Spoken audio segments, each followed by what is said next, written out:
안녕하세요. 광고 추천 데이터 플랫폼 파트 대인입니다. 지금부터 카카오 스마트 메시지 서비스 개발기 발표를 시작하겠습니다. 발표는 먼저 제가 스마트 메시지 소개 후 서비스 설계와 개발 과정에 있었던 고민들과 해결 사례를 공유하려고 합니다. 이어서 코리가 이번 프로젝트에 도입한 기술인 카프카 스트림즈를 소개하고 스마트 메시지에 카프카 스트림즈를 적용한 후기를 공유할 예정입니다. 그럼 지금부터 스마트 메시지 서비스에 대한 소개를 하겠습니다. 스마트 메시지 서비스는 많은 분들에게 익숙하실 카카오톡 채널 광고 메시지 서비스의 일종이라고 할 수 있는데요. 일반 광고 메시지와 달리 소재 최적화와 유저 타겟팅 두 가지 기능을 제공합니다. 소재 최적화는 광고주가 여러 소재를 가지고 광고를 만들었을 때 가장 반응률이 높은 소재를 선정해서 보내주는 기능입니다. 유저 타겟팅은 채널을 등록한 구독자들 중 반응률이 높을 것으로 예상되는 사용자를 타겟팅하여 전송하는 기능입니다. 스마트 메시지 집행 과정과 스마트 시스템의 역할을 다음 그림과 같이 표현하여 보았습니다. 먼저 광고주가 카카오의 DSP 플랫폼인 카카오 모먼트에 광고 등록을 요청하면 이 정보가 스마트 메시지 시스템에 등록됩니다. 스마트 메시지 시스템에서는 카카오톡 채널 로그로부터 모델을 학습하고 이를 바탕으로 소재 최적화, 유저 타겟팅을 수행하여 발송기에 전달할 유저 아이디와 소재 아이디를 선정합니다. 지정된 유저에게 메시지가 전송이 되면 반응 로그가 카카오톡 카프카로 유입이 되고 스마트 메시지 시스템은 이를 다시 학습에 사용하여 모델을 갱신하는 과정이 반복됩니다. 광고 집행이 완료되면 결과 리포트를 작성하여 광고주가 볼 수 있도록 카카오 모먼트에 다시 전달합니다. 그럼 지금부터 서비스 설계와 개발 내용을 도입 기술 중심으로 소개하겠습니다. 먼저 어떻게 이 프로젝트가 탄생하였는지 설명을 드리려고 하는데요. 기 운영 중이던 스마트 메시지 레거시 시스템이 있었습니다. 이 시스템 운영에 두 가지 한계점이 존재했는데요. 첫 번째는 인적 자원의 한계입니다. 레거시를 운영해 보신 분들은 아마 공감하실 수 있을 것 같은데요. 인력이 부족한 데다가 운영 담당 인력 중에 서비스 개발 단계에 직접 참여했던 사람이 없다 보니 필요가 없어 보이지만 사이드 이펙트에 대한 불안으로 코드 삭제를 못한다던가 성능 개선보다는 버그 픽스 이슈에 치중하는 소극적이고 보수적인 대응을 할 수밖에 없었습니다. 두 번째는 기능적인 한계인데요. 앞서 설명드린 두 기능인 소재 최적화와 유저 타겟팅을 동시에 사용할 수가 없었습니다. 광고주 입장에서는 기능 사용에 한계가 생기고 운영 측면에서는 데이터나 서비스 처리 로직 등이 일관되지 않게 두 번씩 존재하는 비효율성이 있었습니다. 그러던 중 팀의 인력이 충원되면서 광고 데이터 처리를 전담으로 진행하는 광고 추천 데이터 플랫폼 파트가 결성이 되었고 여기에 소재 최적화와 유저 타겟팅을 동시에 지원할 수 있는 모델이 설계가 되었습니다. 기존 시스템의 기능적 한계 그리고 운영 리소스 측면에서의 한계가 해결되면서 신규 버전 개발이 결정되었습니다. 저희의 프로젝트 목표는 크게 세 가지로 표현할 수 있는데요. 첫 번째는 6명의 개발 인력으로 6개월의 기간 동안 설계부터 개발까지 완수하는 것. 두 번째는 쿠버네티스 클러스터 환경에 최적화된 MSA 시스템으로 만드는 것. 세 번째는 레거시 운영 경험을 바탕으로 운영 편의성을 최대한 고려한 시스템을 만드는 것입니다. 최종적으로 구현된 전체 서비스 아키텍처는 다음과 같습니다. 크게 광고 집행을 담당하는 일련의 서버군, 소재 최적화와 유저 타겟팅에 사용될 모델을 학습하는 학습 시스템, 그리고 사용자 로그를 비롯한 데이터를 프로세싱하여 적재적소에 공급하는 파이프라인으로 구성이 되어 있습니다. 학습 시스템과 로그 프로세서는 지명 관계상 좀 간략하게 표기를 하였습니다. 이번에 저희가 소개할 스마트 메시지 시스템의 주요 요소들은 다음과 같습니다. 크게 4가지 내용이 있는데요. 이 중 마지막에 있는 카프카 스트림즈 부분은 가장 규모가 크고 공유할 내용이 많기 때문에 코리가 별도의 챕터로 진행해 주실 예정입니다. 첫 번째는 서버 사이드 언어로 고를 채택한 것입니다. 고는 여러 측면에서 마이크로 서비스 아키텍처의 서버 개발에 이점을 가지고 있습니다. 레거시 시스템의 경우 스트링 부트를 기반으로 서버 코드가 작성이 되어 있는데요. 저희는 서버를 각 기능에 맞추어 별도 서버로 분리하였기 때문에 강력한 기능을 제공하지만 무거운 스프링 프레임워크보다는 맡은 기능만 잘 수행할 수 있는 가볍고 빠른 고를 선택하게 되었습니다. 고는 서버로서 필요한 라이브러리만 조합하여서 실행 파일을 경량화하면서도 빠른 성능을 보장합니다. 또 클러스터 운영에 중요한 영향을 미치는 CI/CD 측면에서도 여러 이점을 가지고 있는데요. 타 언어에 비해 컴파일 시간이 짧기 때문에 이미지 빌드가 빠르고 패키지 의존성 역시 관리가 매우 쉽습니다. 컨테이너 이미지를 만들 때 별도의 런타임이 필요 없는 것도 장점으로 꼽을 수 있습니다. 빠르게 개발해야 하는 상황에서 생산성이 높다는 장점도 있었는데요. 언어 자체의 난이도가 높지 않고 문법이 단순하기 때문에 빠르게 코드를 작성할 수 있었고 코드 리뷰 역시 수월하게 진행할 수 있었습니다. 선택할 수 있는 라이브러리가 다양하다는 점은 장점이자 단점으로 볼 수 있을 것 같은데요. 예를 들어 웹 프레임워크의 경우 개발자의 기호에 따라 일부 서버에서는 에코, 일부에서는 진이라는 프레임워크가 사용되었습니다. 서버 코드를 스프링에서 고로 전환한 효과로 리포지토리는 레거시보다 더 많아졌음에도 불구하고 코드의 라인 수가 60% 정도 감소하고 파드의 메모리 사용량은 3분의 1 수준까지 감소하는 효과를 얻을 수 있었습니다.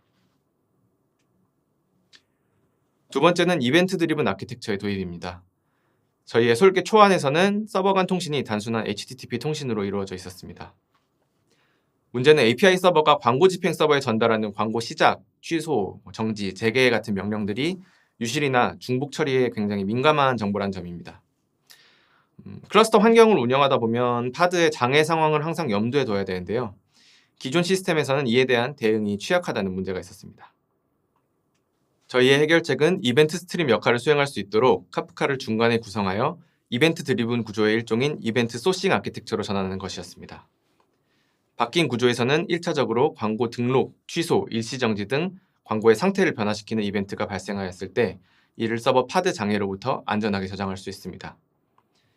여기에 카프카에서 제공하는 트랜잭션 기능을 이용하여 API 서버 처리 도중 오류가 발생하였을 때 커밋을 수행하지 않도록 하여 캠페인이 중복 처리되지 않도록 적용하였습니다. 변경된 구조의 또 다른 이의는 CQRS, 즉 명령과 쿼리 분리 패턴을 구현했다는 점입니다. 여기서 쿼리를 담당하는 모듈이 메인 DB에 대한 조회를 수행하는 API 서버고요. 커맨드, 즉 광고 상태 변경 명령을 수행하는 모듈이 스케줄링 서버라고 볼 수 있습니다. CQRS 패턴을 통해서 API 서버 개발자와 광고 집행 서버 개발자 간 업무 커플링을 없애고 각자 도메인 로직 구현에 집중할 수 있다는 점에서 효율적인 개발이 가능했고요. 또 앞으로 서비스 고도화를 진행하면서 새로운 모듈들이 추가될 예정인데 광고 상태 변경 이벤트 핸들링이 필요한 모듈 확장에 유연하다는 점도 큰 장점입니다. 단점이라고 하면 기존 구조에 비해 사용자가 요청한 상태 변경이 DB에 반영되는 데까지 시간이 좀 더 걸린다는 건데요. 광고 상태 처리는 레이턴시보다는 정합성이 더 중요한 작업이고 광고 상태 변화 이벤트 자체가 발생 빈도가 낮기 때문에 트래픽이 낮아 레이턴시 차이가 크게 나지 않는다는 점에서 저희는 문제가 되지 않는다고 판단하였습니다. 다음은 딜레이 큐를 이용한 잡 스케줄링입니다. 이 부분에 대한 이해를 위해서 잠시 광고가 어떻게 집행되는지 좀 더 설명이 필요할 것 같은데요. 앞서 서비스 플로우에서 말씀드린 것처럼 광고 집행은 시스템 내부에서 학습 모델이 갱신되고 이를 바탕으로 발송 대상자 및 소재를 선정하는 과정이 주기적으로 반복되는 미니 배치의 형태로 진행이 됩니다. 광고가 시작되는 시간과 실제 발송 대상 선정 잡이 인터벌이 존재하는 형태이기 때문에 광고 스케줄링 서버는 주기가 돌아올 때마다 미니 배치 잡을 생성하여 발송자 결정 서버에 전송해야 합니다. 오른쪽 그림의 예시를 보면 광고주가 11시에 시작되는 광고를 등록했을 때 스케줄링 서버는 11시, 11시 10분, 11시 20분에 각각 잡을 요청해야 하는 형식입니다. 이때 예정된 작업이 남아있는 상태에서 스케줄링 서버에 장애가 발생한다면 어떻게 될까요? 일단 클러스터에 설치된 쿠버네티스에 의해 서버는 다시 뜰 수 있습니다. 하지만 문제는 장애 전에 스케줄되어 있던 잡 정보들입니다. 이 정보를 메모리에만 저장하고 있었다면 장애가 나는 순간 유실이 되고 외부 저장소인 메인 DB에서 보관을 하게 되면 서버 파드가 여러 개 떠 있는 상황에서 저장된 잡 정보를 한 번에 하나의 서버만 처리하도록 로직을 고안해야 합니다. 저희는 이 문제를 해결하기 위해 RabbitMQ를 이용하여 딜레이 큐를 구현하였습니다. 딜레이 큐는 잡 정보를 안전하게 저장하면서도 스케줄링 자동화를 편리하게 수행할 수 있게 만들어주는 기능인데요. RabbitMQ의 메시지 TTL과 데드레터 익스체인지 기능의 조합으로 사용할 수 있습니다. 메시지 TTL 기능은 큐에 넣은 메시지의 유효기간을 설정하는 기능인데요. TTL이 만료된 메시지는 데드레터가 되어 데드레터 익스체인지라는 곳으로 이동합니다. 이때 데드레터 익스체인지를 우측에 DLQ라는 이름으로 표기한 별도의 큐에 바인드하면 이 큐는 사용자가 의도한 지연 시간 후에 메시지가 유입되는 딜레이 큐가 됩니다. 좀 더 쉬운 이해를 위해서 오른쪽에 있는 그림으로 장애 시나리오의 동작을 설명하려고 합니다. 먼저 10시 50분에 광고주가 11시에 시작되는 광고를 등록하였다고 가정합니다. 그러면 광고 스케줄링 서버는 발송 대상 결정 잡의 수행 예정 시간인 11시, 11시 10분, 11시 20분에 맞추어 잡큐에 TTL 10분, 20분, 30분으로 설정된 잡 정보 메시지들을 넣습니다. 11시가 되면 TTL이 만료된 잡 메시지가 DLQ에 유입되고 이를 스케줄링 서버가 컨슘하여 발송자 결정 서버에 전달하게 됩니다. 11시 10분에도 마찬가지로 TTL 20분이었던 메시지가 이동하여 정상적으로 처리됩니다. 그런데 11시 15분, 다음 잡이 처리되기 전에 서버에 장애가 발생하였다고 가정을 해봅니다. 장애가 발생하게 되면 레플리카 수를 맞추기 위해 쿠버네티스가 별도의 서버를 띄우게 되는데요. 이 서버는 자신이 딜레이 큐를 컨슘해야 된다는 사실을 알고 있기 때문에 11시 20분이 되었을 때 정상적으로 잡을 가져가서 수행할 수 있게 됩니다. 네, 여기까지가 제 발표였고요. 지금부터 시스템의 데이터 파이프라인을 책임졌던 카프카 스트림즈에 대해 코리가 발표를 진행해 주시겠습니다. 안녕하세요. 광고 개발팀의 광고 추천 데이터 기술실에서 데이터 엔지니어 업무를 하고 있는 코리입니다. 스마트 메시지 플랫폼 개발을 진행하면서 어떻게 카프카 스트림즈를 선택했는지, 어떤 방식으로 구현하고 마지막으로 스트림즈를 개발하면서 느낀 점에 대해 공유드리겠습니다. 저희가 스마트 메시지 플랫폼에서 스트림 데이터 처리를 위해 고려해야 하는 점은 3가지였습니다. 카프카, 상태 기반 처리, 운영이었습니다. 우선 스마트 메시지 플랫폼에서 사용자의 반응 로그는 모두 카프카로 원천 데이터가 모이게 됩니다. 그렇기 때문에 원천 로그를 프로세싱하기 위해서는 카프카와 완벽하게 연동되는 애플리케이션이 필요했습니다. 두 번째는 상태 기반 처리입니다. 스트림 데이터 처리는 크게 2가지 종류가 있는데요. 비상태 기반 처리와 상태 기반 처리입니다. 비상태 기반 처리는 메시지를 하나하나 별개의 데이터 처리를 수행하는 스테이트리스 처리이고, 상태 기반 처리는 여러 메시지를 시간 단위로 묶어 데이터 처리를 하는 스테이트풀 처리입니다. 스마트 메시지에서 사용자의 반응 로그를 취합하는 과정이 필요하기 때문에 스케일 인, 아웃, 그리고 장애 상황에서도 안전하게 데이터를 취합해야 합니다. 마지막으로 고려한 점은 운영입니다. 최초 개발 시뿐만 아니라 지속적으로 스트림 프로세싱 애플리케이션을 동작시키기 위해서는 운영상 이점이 있어야 했습니다.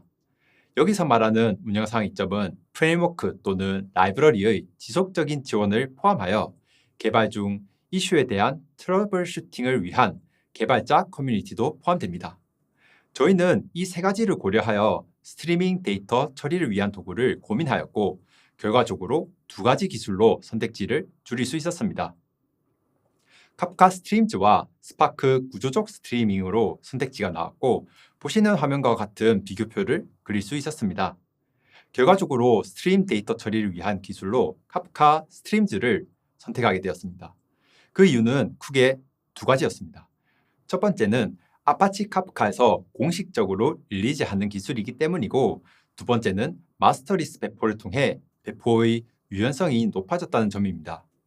사용자의 반응 로그 원천 데이터가 카프카에 들어오는 이상 카프카를 소스로 하는 데이터 처리를 하는 것이 필수적인 상황에서 오픈소스 아파치 카프카 진영에서 적극적으로 업그레이드하고 릴리즈하고 있는 스트림즈 애플리케이션을 사용하면 카프카와 연동 안전성 측면에서 강점을 가질 뿐만 아니라 추후 카프카 클러스터 버전 업그레이드와 같은 운영 이슈에서도 자연스럽게 대응이 가능할 것으로 판단되었기 때문입니다.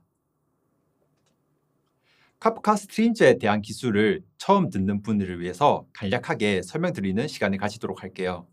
카프카 스트림즈는 오픈소스 아파치 카프카에서 공식으로 릴리즈하는 도구 중 하나입니다. 카프카와 밀접히 연동되어 스트림 처리를 할 수 있는 자바 라이브러리인데요. 라이브러리라는 점은 타 스트림 처리 플랫폼과 차별되는 큰 요소입니다. 그렇기 때문에 스트림즈를 구현할 때 스프링을 사용해도 되고, 또는 퍼블릭 스태틱 보이드 메인으로 시작하는 기본 자바 애플리케이션으로 구현해도 됩니다. 저희는 기본 자바 애플리케이션으로 구현하였습니다.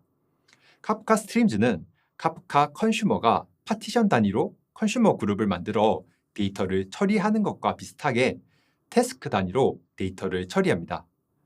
파티션별로 태스크를 만들어 병렬 처리하기 때문에 파티션 개수만큼 스트림즈 애플리케이션을 스케일 아웃 하여 운영할 수 있습니다.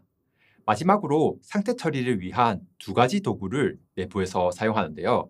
록스DB와 변경 로그 토픽입니다. 이 두 개를 사용하여 로컬에서는 상태를 저장하되 상태를 백업하는 용도로 체인지 로그를 토픽에도 저장하여 안전하고 지속성 있게 데이터를 처리할 수 있습니다. 카프카 스트림즈 라이브러리를 사용하여 프로세스를 구현하는 방법은 두 가지인데요. 스트림즈 DSL과 프로세서 API입니다. 스트림즈 DSL은 스트림 처리를 위한 거의 대부분의 메서드들을 제공하는데요. 맵, 윈도우, 조인, 어그리게이션과 같은 상태 기반 또는 비상태 기반 처리 메서드를 제공합니다.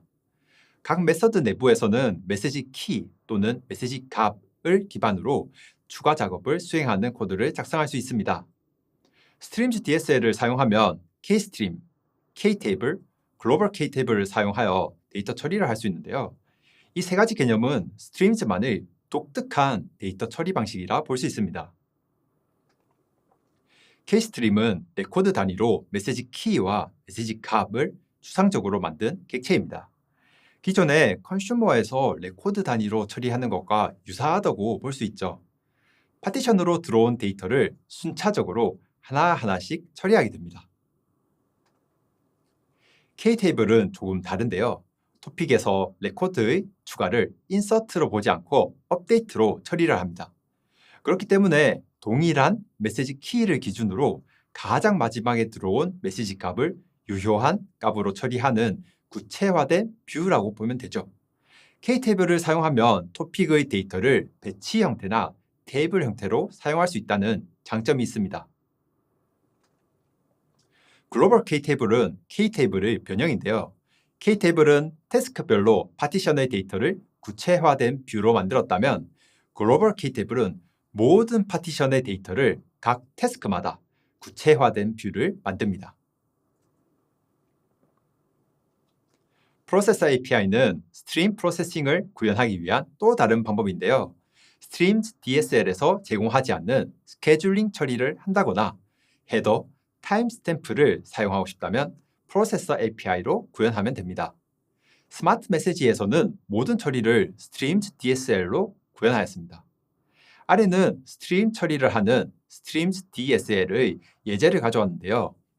Kstream 단위로 광고 데이터를 가져오고 필터 메서드로 전체 원천 로그 중에 스마트 메시지만 필터링하여 to 메서드를 사용하여 다음 토픽으로 보내는 로직입니다. 5줄 안에 스트림 프로세싱 로직을 만들 수 있죠. 카프카 스트림즈를 어떻게 스마트 메시지에 적용하였는지 사례와 함께 코드를 보여드릴게요.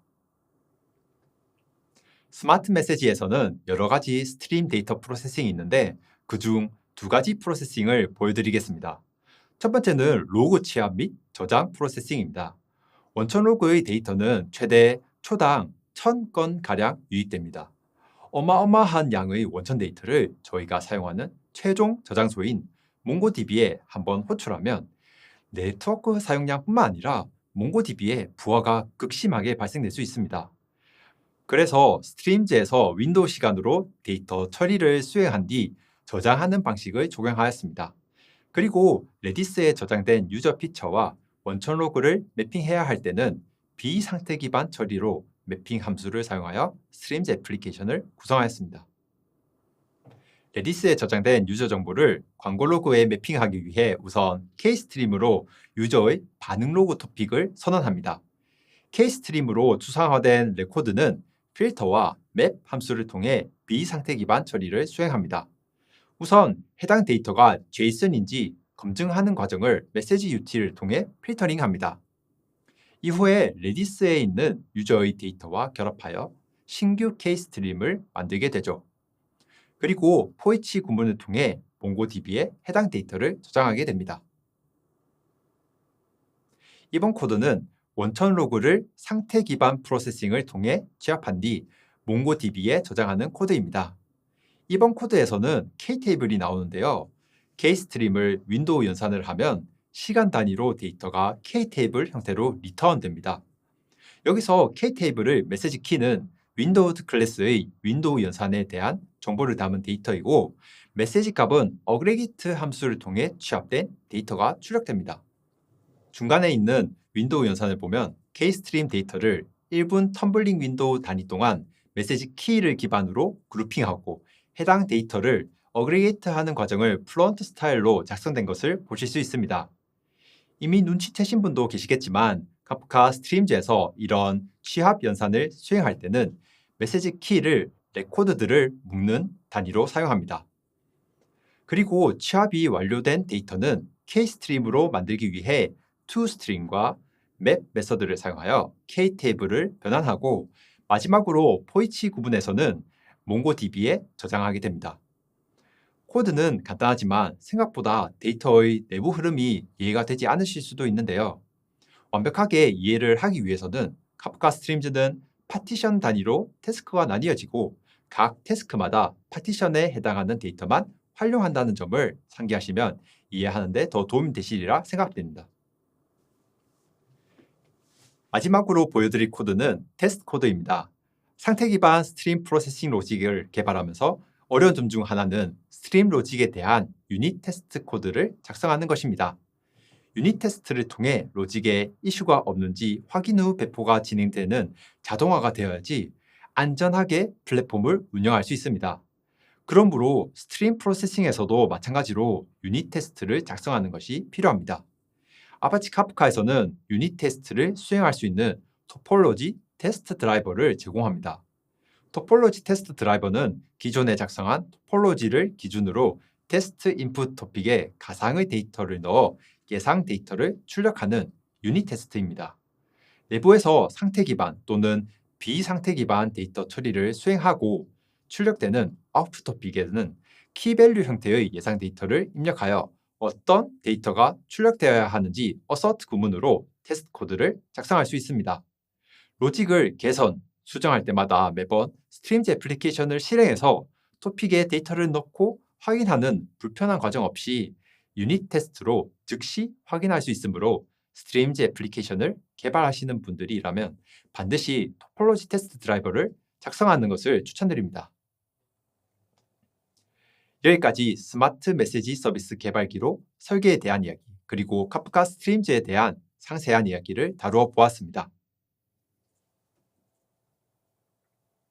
들어주셔서 감사합니다.